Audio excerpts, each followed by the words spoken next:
My 35th Christmas Eve was cold enough to crack the windows of my rental car as I drove up the winding, snow-dusted driveway of Hollebrook Haven. The air in rural Vermont was crisp and smelled of pine and frozen earth, the smell of my childhood, and the smell of my exile. Hollebrook wasn't just a house, it was a 4-generation Christmas tree and maple syrup farm, established in 1890. It was a picturesque postcard of New England nostalgia, run into the ground by sentimentality and stubborn pride. 10 years ago, I was supposed to take over. Instead, I left. I earned a PhD in biophysics from Harvard and became a lead medical researcher, working on genomic sequencing in Boston. My family, led by my fiercely possessive Aunt Bethany, never forgave me for choosing science over soil. They called me cold, selfish, and a traitor who abandoned the Hayes legacy. I wasn't coming back for reconciliation. I was coming back for closure, maybe a little holiday cheer, and to prove that I was still family, despite my perceived crime. I had no idea that Aunt Bethany had been waiting 10 years for this exact moment to execute her final, public rejection. The porch lights cast a warm, inviting glow on the worn, hand-painted sign that still read, Hayes Family Estate 1890. I took a deep breath, adjusted the emerald silk scarf around my neck, and grabbed the vintage tin of expensive shortbread I'd brought. A neutral, non-offensive gift. Inside, the sound of carols and muffled laughter created a cruel, contrasting warmth. I rang the brass bell. The heavy oak door swung open, and there stood Aunt Bethany, 60 years old, hair perfectly coiffed, wearing a tartan dress that screamed wealthy New England. But her eyes, the same sharp blue as mine, were filled with a lifetime of resentment. She didn't offer a hug or a welcome. She didn't even smile. She simply narrowed her eyes, glanced down at the expensive coat I was wearing, the silent uniform of my success, and performed the most theatrical eye roll I had ever witnessed. It was a slow, deliberate rotation designed to communicate maximum disgust.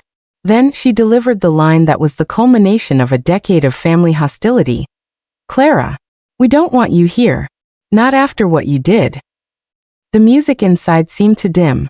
I felt the festive atmosphere rush out the door, and the cold Vermont air rush in. "Bethany," I said, my voice steady, trained to remain calm under pressure, a habit I'd acquired in the lab, but which she always interpreted as coldness. "It's Christmas Eve. I drove 5 hours. I just wanted to see Dad and Mom, and wish everyone a Merry Christmas." My mother and father were standing behind Bethany, their faces etched with the familiar mixture of guilt and helplessness that always characterized their relationship with my overbearing aunt. My father, the weaker of the two siblings, avoided my gaze. "Wish us a Merry Christmas?" Bethany scoffed, her voice rising to ensure everyone in the entryway heard the drama. She gestured widely with a hand wearing a massive, outdated diamond ring. "You don't get to parade your success here, Clara. Not in the home you betrayed. This family needed your hands, your time, and your loyalty. This farm needed the Hayes name, not a fancy PhD from some liberal city. You abandoned us for money and status. You chose the cold, hard logic of science over the warmth of family. And now you want to come back and pretend you belong? No. We don't need your guilt-ridden shortbread. We don't need your presents. This dinner is for family, Clara. The family that stays." The words sliced deep, but they didn't break me. 10 years of this same rhetoric had armored my heart. I knew that Aunt Bethany's cruelty wasn't about my soul. It was about her pride. She had inherited the farm management from my grandfather, but she lacked the intelligence and modern business acumen to run it profitably. The farm had been hemorrhaging money for years, a fact she hid behind a facade of quaint holiday cheer. I looked past Bethany, catching the frantic eyes of my cousin Maya, the only person who had kept me loosely informed over the years. Maya gave a subtle, desperate shake of her head, a signal I had been waiting for. It meant the financial deadline was imminent. I took my coat off slowly, signaling that I wasn't leaving. "Bethany," I said, setting the coat on the banister, ignoring her enraged glare. "I am sorry that you feel my professional life is a betrayal, but I think you're confusing my absence with the actual danger facing this family right now." I stepped across the threshold, forcing her to back up. She sputtered, trying to block me, But I moved past her with the practiced efficiency of a resident rushing to an emergency.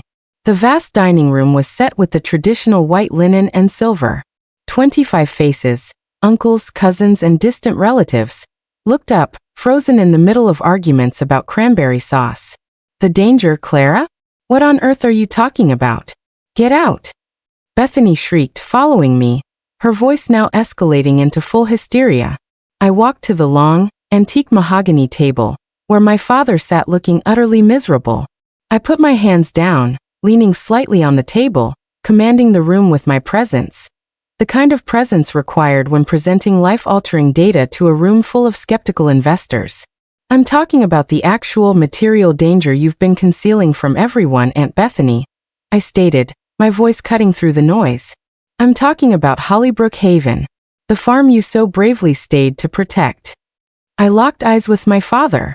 Dad, did you know that the mortgage on this entire property was due for final, full repayment on December 20th? My father paled, sinking further into his seat. Clara, I left that to Bethany.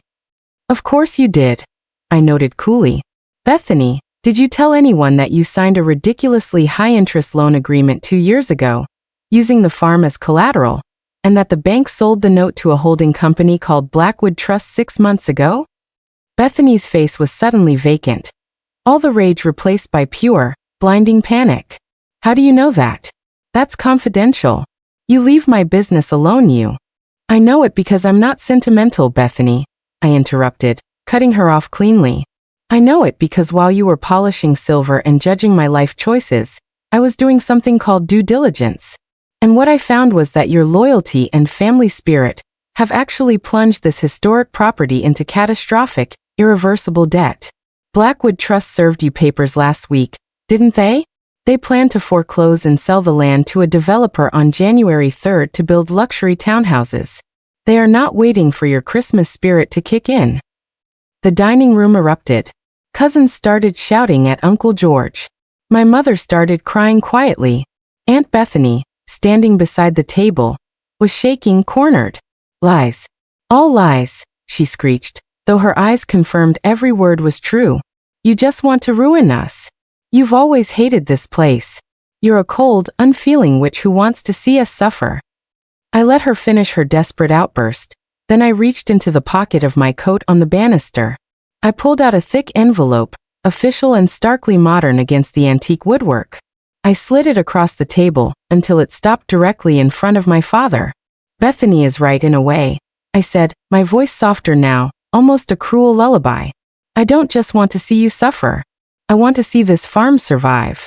You asked why I was here, Bethany. You said you didn't want me. You rolled your eyes and called me a traitor.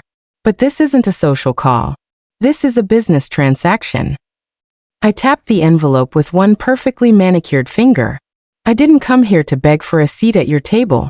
I came here to take the table. On December 19th, I finalized the wire transfer. I paid off the entirety of the Blackwood Trust mortgage. Every single cent of the principal, the interest, and the penalties. Silence returned, so profound I could hear the crackle of the fireplace.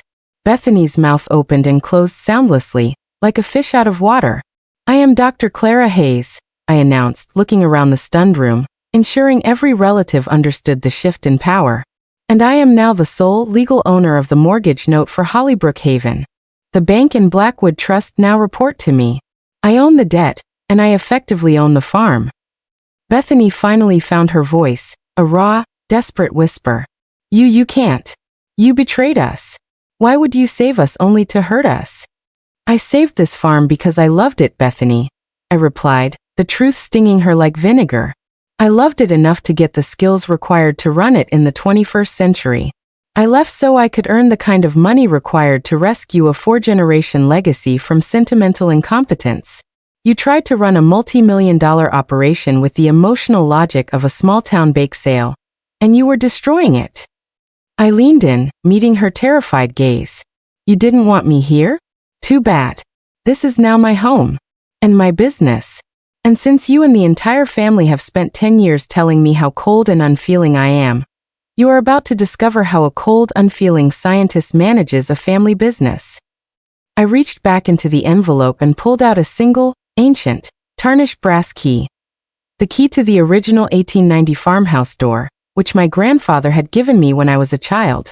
I set it down on the table with a decisive clink. "Merry Christmas, Aunt Bethany," I said, picking up my coat and slinging it over my shoulder. "You and Uncle George have until New Year's Day to vacate the main farmhouse. As for the rest of the family, you are welcome to stay and finish your dinner, but only under the understanding that all future decisions regarding Hollebrook Haven will be made by me. I will retain the staff, modernize the operations, and yes, I will keep the farm. But your reign of emotional mismanagement is over." I paused at the door, the laughter and warmth from the dinner long dead. I looked at the stunned faces of my parents, who finally seemed to grasp the scope of my success and their aunt's betrayal. "If anyone wishes to discuss their future employment at the newly restructured Hayes Enterprises," I added, my gaze resting briefly on Cousin Maya, who gave a small, approving nod. "You can schedule a meeting with me after January 5th. Until then, you can thank Aunt Bethany for providing the perfect dramatic setting for my hostile takeover." I walked out the door and back into the cold Vermont air, leaving the brass key shining under the dining room light, the symbol of the new regime. I was alone, but I was finally home, and I was finally in control. The Christmas dinner that Aunt Bethany tried to ruin had become the day I received the most satisfying gift of my life. The full, beautiful, and necessary restoration of my family's legacy, executed with scientific precision.